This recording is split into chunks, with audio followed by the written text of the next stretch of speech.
हर खबर पर होगी आपकी पकड़। डाउनलोड कीजिए एबीपी लाइव ऐप। चुनाव मतलब एबीपी न्यूज। आज बिहार चुनाव की तारीखों का ऐलान हो जाएगा। इस वक्त हम तस्वीरें आपको दो तस्वीरें दिखाएंगे देश की दो बड़ी खबरों पर।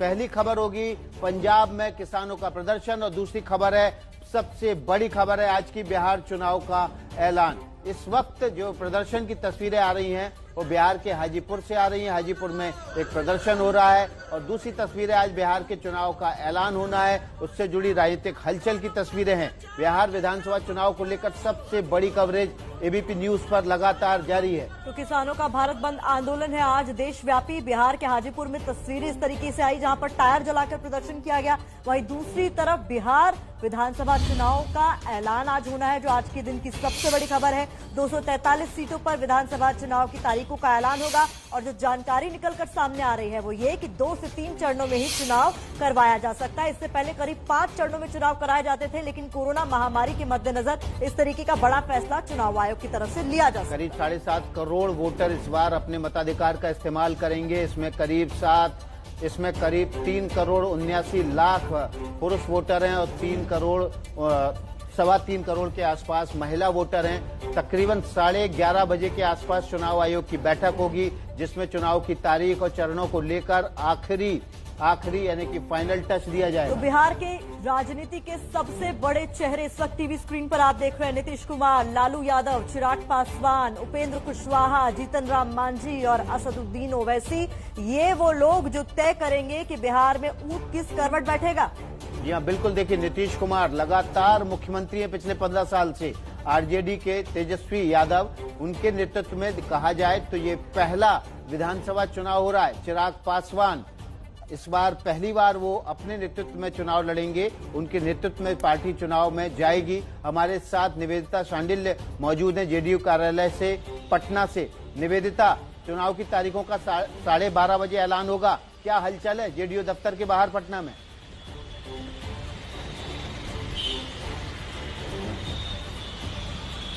जी देखिए, इस वक्त पूरे बिहार की बात कर ले तो हर जगह पे कोई भी ऑफिस हो, हर जगह तेज हलचलें हैं और अभी से नहीं, आसार पहले ही थे कि जल्दी ही डेट आ जाएगी। ऐसे में हर रोज तेजस्वी के घर के आगे सैकड़ों लोगों की भीड़ लगती। हालांकि ज्यादा व्यवस्थित तरीके से नीतीश कुमार ने अपने पार्टी के कार्यकर्ताओं से बात की। उन्होंने बाकायदा 2 दिन पहले 10 घंटे मीटिंग की, बाकी जो आने वाली चीजें हैं उसके मद्देनजर। और न सिर्फ उन्हीं लोगों से बात की जो कि टिकट मांगने के लिए आए थे, बल्कि उन लोगों से भी बात की जो कि आम कार्यकर्ता थे, जो बताना चाह रहे थे कि उन्हें कैसा उम्मीदवार चाहिए। कुछ एक लोग आए थे, उनका कहना था कि हमें ऐसे उम्मीदवार चाहिए जो एक्टिव हैं, क्योंकि इससे पहले जो उम्मीदवार है वो एक्टिव नहीं थे, बहुत दिखते नहीं है, जनता से बात नहीं करते हैं। तो ज्यादा व्यवस्थित ढंग से जदयू ऑफिस के सामने लोग खड़े रहे, नंबर दिया गया उनको, सूचीबद्ध तरीके से उनको बुलाया गया। और वहीं अगर हम बात करें तेजस्वी के घर के सामने, तो लोग बस हर रोज आकर के सैकड़ों की भीड़ लगा रहे हैं। तेजस्वी उनसे मिल नहीं रहे हैं। इस चीज को लेकर के कुछ कार्यकर्ता नाराज भी हैं, नारेबाजी भी करते हैं। जी, नाराजगी तो रहेगी। चुनाव की तारीखों का ऐलान होना है और अब शायद अब और ज्यादा बढ़ेगी जब ये तय होगा कि कौन किस सीट से चुनाव लड़ेगा। हमारे साथ जेडीयू प्रवक्ता राजीव रंजन भी लगातार बने हुए हैं। राजीव जी, ये बताइए कि फॉर्मूला सीट शेयरिंग का कब तक तय कर पाएंगे आप लोग? चुनाव आयोग ने भी डेट का ऐलान करने का आज टाइम दे दिया है, 12:30 बजे तो तय हो जाएगा। सीट शेयरिंग पर कुछ बोलिए। देखिए, सीट शेयरिंग एक ऐसा मसला है जिस पर जब तक सीटों पर सहमति नहीं बन जाती है तब तक कुछ भी पार्टी के स्पोक्स पर्सन की क्षमता में हम लोगों के लिए कहना मुनासिब नहीं होगा। लेकिन कहीं कोई कठिनाई नहीं होगी। और 2019 में जिस समय लोकसभा चुनाव को लेकर के बहुत सारे आशंकाओं को सामने रखा जा रहा था, उस समय भी समय पर आधिकारिक तौर पर सहमति बनी और कौन कितनी सीटों पर लड़ेगा इसका ऐलान किया। होमवर्क सभी पार्टियों की ओर से आखिरी दौर में, इसमें निश्चित तौर पर काफी अच्छी तैयारी की गई है। उम्मीदवारों से और उम्मीदवारों के समर्थकों से नीतीश कुमार जी लगातार व्यक्तिगत तौर पर मिलते रहे हैं और अलग अलग इलाकों से पार्टी के उम्मीदवारों का पैनल और कई ऐसे प्रयास हैं जिससे सही उम्मीदवार जनता के बीच जाएं और एक प्रचंड जनादेश के साथ बिहार में नीतीश कुमार जी के नेतृत्व में अगली सरकार बने। इससे कि हमने काम किया है। बिहार में आज जो गली गली जो सड़कें पहुंची हैं, जिस तरह से 95,000 किलोमीटर बिहार में सड़कें बनी है, हर घर में बिजली पहुंच गई है, और अब पीने का पानी, ये बुनियादी सवाल थे जो आजादी के 73 वर्षों में, ये पिछले 15 वर्ष अभी भी राजीव रंजन जी बहुत सारे सवाल हैं जिनके जवाब मिलना बाकी है। मध्य प्रदेश का रुख कर लेते हैं क्योंकि वहां पर भी उपचुनाव है, और उपचुनाव कोई छोटा मोटा उपचुनाव नहीं है, इसको मिनी विधानसभा चुनाव कहा जा रहा है क्योंकि 10% से ज्यादा कुल विधानसभा सीटों का, उससे 10% से ज्यादा विधानसभा सीटों पर उपचुनाव होना है। ब्रजेश राजपूत का रुख कर लेते हैं। ब्रजेश, सबसे ज्यादा ताकत जो है दोनों ही दलों ने ग्वालियर चंबल संभाग में झोंक रखी है क्योंकि सबसे ज्यादा उपचुनाव ग्वालियर चंबल संभाग में होने। बिल्कुल विकास, आप उस ग्वालियर चंबल इलाके के रहने वाले हैं, जानते हैं वहाँ 16 सीटों पे चुनाव है और 16 सीटों में मध्य प्रदेश में कुल 28 सीटें पे चुनाव हो रहा है, तो 16 सीटें सिर्फ ग्वालियर चंबल की हैं। और हम सब जानते भी हैं कि पिछली बार जो कमलनाथ सरकार आई थी वो ग्वालियर चंबल में अच्छी खासी सीट जीतने के बाद आई थी और उस कमलनाथ की जीत में ग्वालियर चंबल संभाग ने बड़ा रोल निभाया था। मगर उसी ग्वालियर चंबल संभाग के जब सिंधिया बीजेपी से जुड़ गए और तो वहाँ के सारे जो उनके समर्थक विधायकों ने इस्तीफा दिया, जिसके चलते फिर शिवराज की सरकार बनी। दरअसल इस पूरे चुनाव में सबसे मजे की बात यह है कि इतना महाभारत जैसा हो रहा है कि वो कल जो सारे लोग एक साथ थे वो अब अलग अलग। इस वक्त तस्वीरें आ रही हैं, तेजस्वी यादव आपको तस्वीरों में दिखाई दे रहे हैं। दोपहर 12:30 बजे चुनाव तारीखों का ऐलान हो रहा है, क्या कह रहे हैं, सुन लेते हैं। हम शुरू दिन से ही कहते रहे हैं कि जो अन्नदाता है हमारे,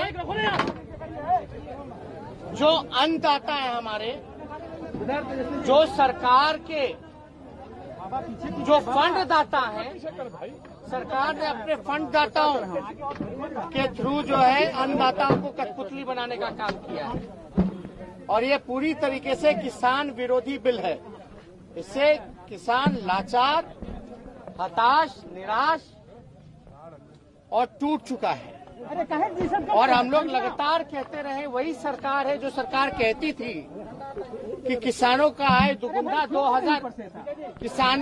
दुगुना 2022 में करेंगे, लेकिन इससे आय दुगुना नहीं बल्कि किसान जो है और गरीब होता जाएगा और बदहाली वो आएगी। और हमने पहले भी कहा, कोई भी एक ऐसा सेक्टर इस सरकार ने डबल इंजन की छोड़ने का काम नहीं किया जिसको प्राइवेटाइज नहीं किया हो।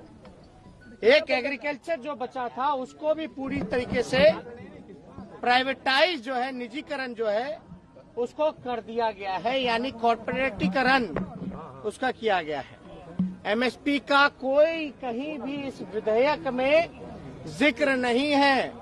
और मैं देश के किसानों को बताना चाहता हूं, देश के लोगों को बताना चाहता हूं कि बिहार ऐसा पहला राज्य है जहां नीतीश कुमार जी ने 2006 में एपीएमसी को रद्द करने का काम किया, जो बाजार समितियां थी उसको खत्म करने का काम किया। यही वजह है कि बिहार का किसान और गरीब पे गरीब होता चला गया और पलायन करने की स्थिति आई। हमने नीतीश कुमार जी का कल रात में बयान देखने का काम किया। नीतीश कुमार जी हर बार की तरह इस बार भी उनकी पार्टी ने उन्होंने यू टर्न मारने का काम किया है। चाहे नोटबंदी में हो यू टर्न हो, चाहे सीए एनआरसी एनपीआर पे हो, या चाहे किसान बिल को लेकर के उन्होंने जो यू टर्न जो मारने का काम किया है, ये स्पष्ट हो गया। क्या बात कहेगी, जेडीयू के लोगों ने क्या कहा कि इस विधेयक में एमएसपी का जिक्र होना चाहिए। हम नीतीश जी पूछना चाहते कि बिहार राज्य में एमएसपी क्यों नहीं है। बिहार में ही 2006 में सबसे पहली बार जो है बाजार समितियों को, एपीएमसी को रद्द करने का काम किया गया। ये जो समर्थन आपको समर्थन न्यूनतम समर्थन जो मूल्य है, यानी मिनिमम सपोर्ट प्राइस जो होना चाहिए, बिहार में है ही नहीं। ये क्यों नहीं है, ये नीतीश कुमार जी इस पर जवाब देने का काम करें। नीतीश कुमार जी दूसरों को कहते कि बुद्धि नहीं है, ज्ञान नहीं है, ज्ञान नहीं है।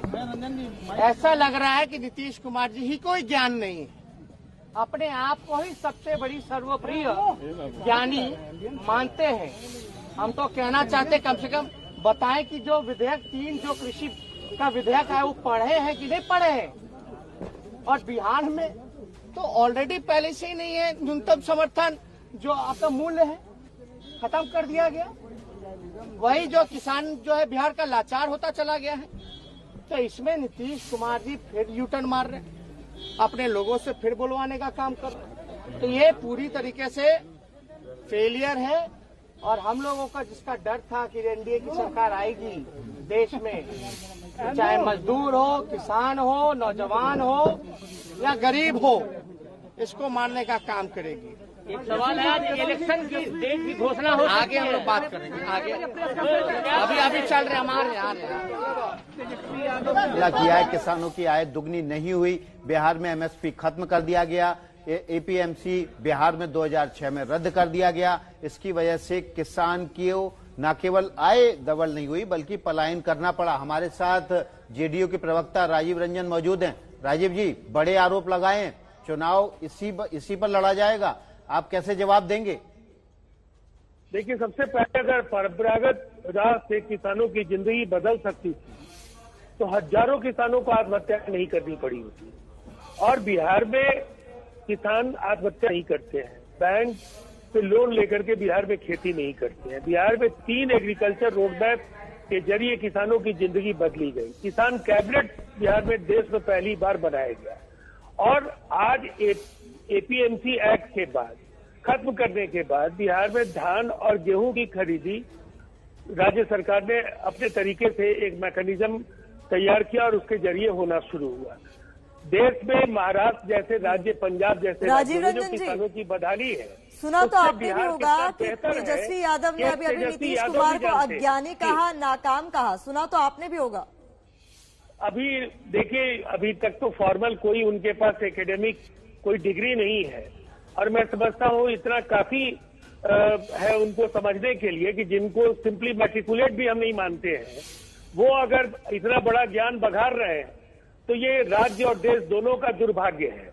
अगर वंशवाद की के बल पर अगर इन्हें सोने का चम्मच नहीं मिला होता तो शायद तेजस्वी यादव जैसे हजारों नौजवान आज एम्प्लॉयमेंट एक्सचेंज के कतार में खड़े दिखते। लेकिन अगर वो फिर भी नीतीश कुमार जी को अज्ञानी बता रहे हैं तो वो बताए पलायन यहाँ नरसंहारों की वजह से हुआ। यहाँ जो उस दौर में नौकरियों का अभाव था, जिस तरह से लोग अपनी जान बचा करके बिहार से बाहर जा रहे थे, मजदूर ही नहीं जा रहे, यहाँ से इंजीनियर जा रहे थे, यहाँ से पूंजीपति जा रहे थे, उद्योगपति जा रहे थे, डॉक्टर्स का अपहरण हो रहा था। उस दौर में जो पलायन हुआ उसकी जिम्मेवारी उन्हें लेनी चाहिए और अनावश्यक जिम्मेदारी लेनी चाहिए। तो आज बिहार में विधानसभा चुनाव की तारीखों का ऐलान होना है। दोपहर 12:30 बजे चुनाव आयोग की प्रेस कॉन्फ्रेंस है। उससे पहले तेजस्वी यादव ने नीतीश कुमार पर हमला बोला है। कहा है 2006 में भाजपा नीतीश सरकार ने एपीएमसी की व्यवस्था को खत्म किया, जिसका नतीजा ये हुआ कि किसान जो है वो गरीब से गरीब होते चले गए और उसी की वजह से पलायन हुआ और बिहार के किसान मजबूर हो गए। साथ ही साथ उन्होंने वो यही नहीं रुके, उन्होंने नीतीश कुमार को अज्ञानी तक कह दिया। जी हाँ, बिल्कुल। देखिए, और ये बिल्कुल राजनीतिक हमला हो गया है। चुनाव की तारीखों से पहले एकदम चुनावी माहौल एबीपी न्यूज पर है। सीधे राजीव रंजन के पास चलते हैं। राजीव रंजन जी, डिग्री की जरूरत नहीं होती, अज्ञानी कहा है और ये भी कहा है कि नाकाम साबित हुए नीतीश कुमार। नीतीश कुमार अगर नाकाम साबित हुए हैं तो पूर्ववर्ती सरकारों के बारे में उनकी क्या राय है? 15 वर्षों के शासन में 1 दर्जन बार डबल डिजिट में जीएसडीपी हमने दर्ज किया। लगातार 5-6 बार हम अव्वल नंबर पर जीडीपी के इंडेक्स में रहे और बिहार को आज 8 गुना जो उनका बजट का आकार था वहां तक हम लोगों ने पहुंचाया। आखिरी वर्ष जो लालू जी और राबड़ी जी के कार्यकाल का था 24,000 करोड़ रुपए का योजना आकार था, जो आज 2,14,000 करोड़ रुपए का आकार हो चुका है। केंद्रीय सहायता पर हमारी निर्भरता कम होती गई। हमने इंटरनल रिसोर्सेज पर मेहनत किया और बोरोइंग की कैपेसिटी और इंटरनल जो रिसोर्सेज है उसके जरिए बिहार न्यू के पॉइंट ऑफ व्यू से भी एक सुदृढ़ राज्य बनकर के उभर करके आया। और जिस तरह से फिनेंशियल या फिस्कल डिसिप्लिन जिसको कहते हैं, जो भी उसके मानदंड हो सकते हैं, एफआरबीएम से लेकर तमाम चीजों में एक राज्य जिसमें आधारभूत बहुत बहुत शुक्रिया राजीव रंजन जी हमारे साथ जुड़ने के लिए। तो महज 2 घंटे 37 मिनट बाद हो जाएगा बिहार चुनाव की तारीखों का ऐलान और चुनाव मतलब एबीपी न्यूज, हर खबर सबसे पहले आपको यही मिलेगी।